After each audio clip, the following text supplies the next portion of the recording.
Case study. The new county administrator.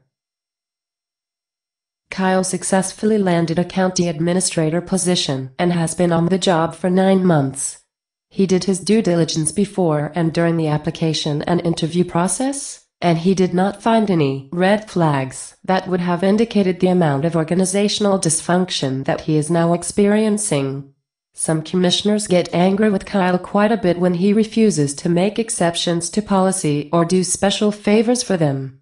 Most recently, he refused the chair's request to highlight 2 projects in the monthly community newsletter that 3 commissioners, who are all running for re-election, supported.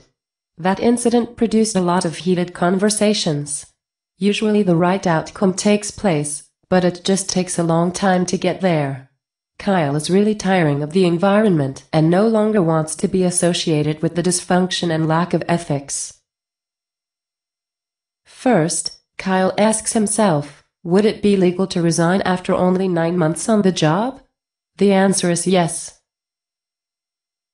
Next, Kyle asks himself, would resigning after only 9 months comply with organizational policies? The answer is yes. In Kyle's specific case, the only county policy requirement for the administrator is to give 30 days notice. Kyle knows that resigning is perfectly legal and complies with organizational policies, but would it be wrong? On one hand, if he stays, people may come to associate him with dysfunction and a lack of ethics. On the other hand, if he resigns, it may reflect badly on his professional reputation. His judgment may be questioned for taking an executive-level position in an organization and staying for such a short period.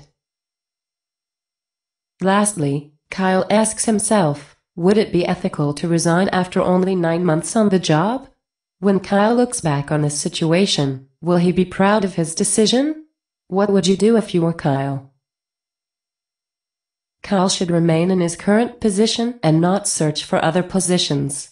As a leader in the organization, Kyle has an obligation to his staff and to the community to work to the best of his ability to improve the culture, and to guide the staff and organization so that the public's interests are served.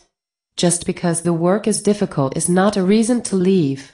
The ICMA Code of Ethics is clear that a minimum of 2 years in a position generally is considered necessary in order to render a professional service to the local government. Kyle's situation is not one of the exceptions listed in the code's guidelines.